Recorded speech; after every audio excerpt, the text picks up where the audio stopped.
Hello and welcome top defence news की एक fresh episode में आप सबको तहे दिल से स्वागत है। मैं मनोज आपके साथ। आज के इस टॉपिक में हम बात करेंगे कारगिल वार के बारे में। भारतीय वायुसेना ने टाइगर हिल पर ऐसा उड़ाया था पाक पोस्ट पर। जो अपडेट आ रहा है फ्रेंड्स, मैं आप लोगों के साथ शेयर करने जा रहा हूं कि कारगिल वार के समय भारतीय वायुसेना का हमले ने पूरी दुनिया को हैरान कर दिया था। क्या शानदार गति थी, क्या बेहतर सटीकता थी। टाइगर हिल पर पाकिस्तान फौजिया और आतंकियों की ठिकानों पर जिस तरह की बम बरसा गया था, यदि मैं बात करूं उस हिसाब से रॉकेट्स और मिसाइल दागी गई थी, उसके वीडियो अब जारी हो रहा है। और कुछ इमेजेस ऐसे हैं फ्रेंड्स जो आज हम आप लोगों के साथ शेयर करने जा रहा है।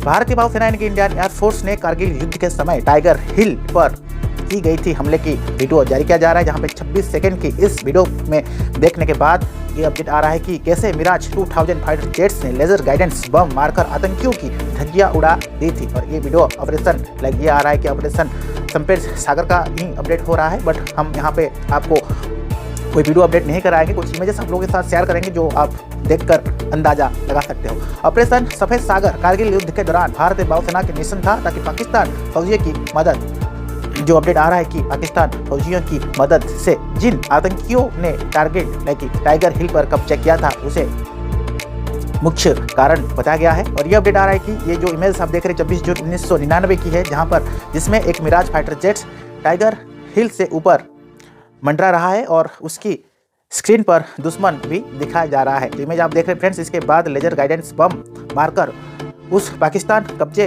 गोलफस्ट के तबाह कर दिया गया था। और इस इमेज के तहत हम बात करेंगे कि इसे रिलीज करने का मकसद और update. IF aircraft and system integrated system के तहत भी ये अपडेट हो रहा है, जो मैं आप लोगों के साथ शेयर करने जा रहा हूँ फ्रेंड्स, क्योंकि आने वाला दिन में इसको अपडेट किया जा रहा है। Aircraft and system testing establishment के तहत ASTE के उपलब्धियाँ की बताया जा रहा है।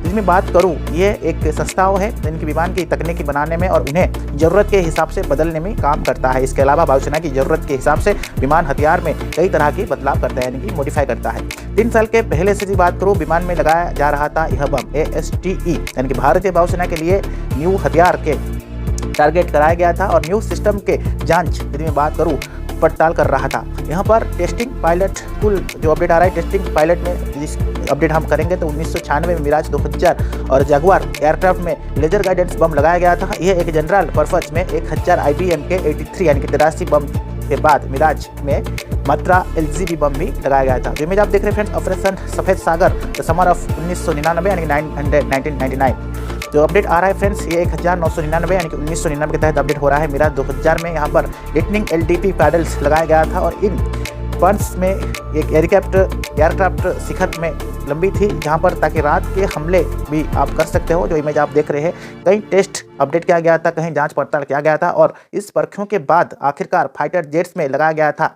5 मई 1999 की यदि हम बात करेंगे, मिराज 2000 की इन न्यू हथियार के साथ साथ कारगिल वाले इलाकों में टेस्टिंग सफलपूर्वक हुआ था। 16 जून के पहले सफलता मिली थी, जब यहाँ पर मुख्य ढाल पर टाइगर हिल पर वार की संभावना जारी हो गया था। 16 जून को दुश्मन ने टारगेट पर हमला किया था, जहां पर हम बात करेंगे 17 जून को कई टारगेट पर हमला किया गया था। इस समय 4 मिराज फाइटर जेट्स 250 किलोग्राम बम लेकर उड़ान भर रही थी, जहां पर 26 जून के पहले बार टाइगर हिल पर दुश्मन की नादा नाबूद किया गया, हमला किया गया और LGB को इस्तेमाल किया गया है। जहाँ पर हम बात करेंगे एक अपडेट में, आइए जानते हैं कि कारगिल युद्ध में इस्तेमाल की गई फाइटर जेट्स की ताकत। देखिए फ्रेंड्स, कारगिल वार यहाँ पर 1999 और अभी हम 2026 में है, तो उस समय किस हिसाब से हम टेक्निकली चीज़ों को इस्तेमाल करते थे और जहाँ पे हमारे पास जितने भी एयरक्राफ्ट था, पहले नाम आ रहा है Mirage 2000 aircraft fighter jet.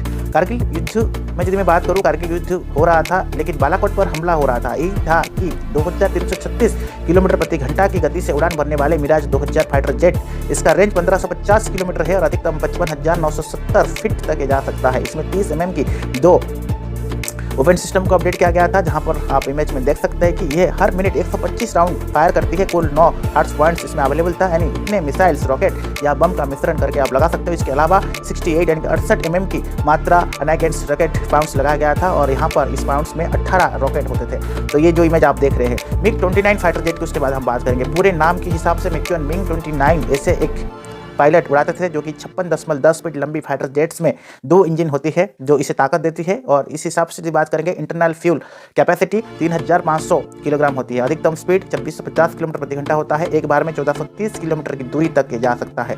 MiG 29 fighter jets में 7 हार्ड पॉइंट्स होते हैं, यानी साथ ही साथ अलग अलग तरह की बम, रॉकेट्स और मिसाइल को लगाया जा सकता है। इसके अलावा इसमें एक 30 mm की ऑटो कनेक्ट लगा गया था।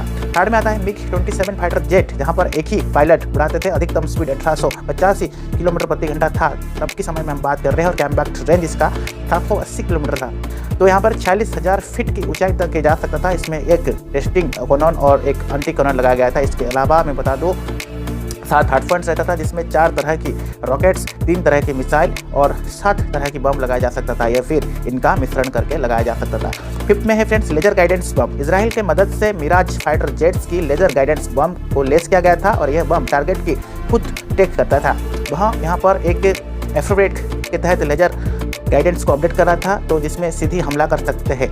तो यहाँ पर जहाँ पर लेजर पड़ा वहीं पर ही बम जाकर भारी तबाही करता था। पाकिस्तानियों की कब्जे वाली चटाई पर इन बम को भारी तबाही मचाई थी। उसके बाद MI-8 हेलीकॉप्टर है। 2017 में इन हेलीकॉप्टर की सेवा मुक्त कर दिया गया था, लेकिन कारगिल युद्ध में इतने महत्वपूर्ण भूमिका ये निभाया था। इसमें 3 पायलट बैठ के चलाते थे। यह एक 24 यानी कि 24 यात्रियों या 12 ट्रचर या 1400 किलोग्राम वजन ले जा सकता था। अधिकतम 250 किलोमीटर प्रति घंटा की रफ्तार से उड़ान भरता था। इसका रेंज 495 किलोमीटर थी। इसमें 6 हार्ड पॉइंट होता था, जिसमें rocket, anti rockets, guidance missile, bomb भी आप लगा सकते थे। तो फ्रेंड्स, ये कुछ अपडेट आप देख रहे हैं। ये MI-8 हेलीकॉप्टर 2017 से इसको सेवा मुक्त किया गया, अभी इसको इस्तेमाल नहीं किया जा रहा है। लास्ट में था MI-17 हेलीकॉप्टर, जो आप देख रहे हैं इमेज में। जब भी भारतीय वायुसेना इस्तेमाल करती है तो 3 पायलट मिलकर इसको उड़ाते हैं। 26 यात्री के तहत 12 स्ट्रेचर या 1400 किलोमीटर वजन ले जा सकता है। अधिकतम गति 280 किलोमीटर प्रति घंटा था। 800 किलोमीटर की रेंज में अधिकतम 20,000 फीट की ऊंचाई तक की जा सकता था। 6 हार्ड पॉइंट से, जिसे पर rockets, anti tank, guidance missile, bomb या मशीन गन लगाया जा सकता था। तो फ्रेंड्स, ये कुछ अपडेट था जहां तक हम लोगों ने पुराने यादें को थोड़ा ताज़ा किए, कारगिल वार के बारे में आप लोगों के साथ तैयार किए। ऑपरेशन सफेद सागर के बारे में आज हम लोगों को सीखने को मिला, कुछ जानने को मिला, कैसे वार होता था, उस समय में क्या क्या वेपन सिस्टम भारत के पास अवेलेबल था। वो सारे डिटेल आज के इस टॉपिक में हम चर्चा किए। वीडियो आपको कैसा लगा जरूर कमेंट बॉक्स में मेंशन कीजिए। आने वाला दिन में क्या हम बेहतर कर सकते हैं उसके बारे में आपका जो भी सुझाव है वो भी आप हमें कमेंट बॉक्स या मेल के दौरान अपडेट करा सकते हैं। तब तक के लिए friends keep watching top defence news.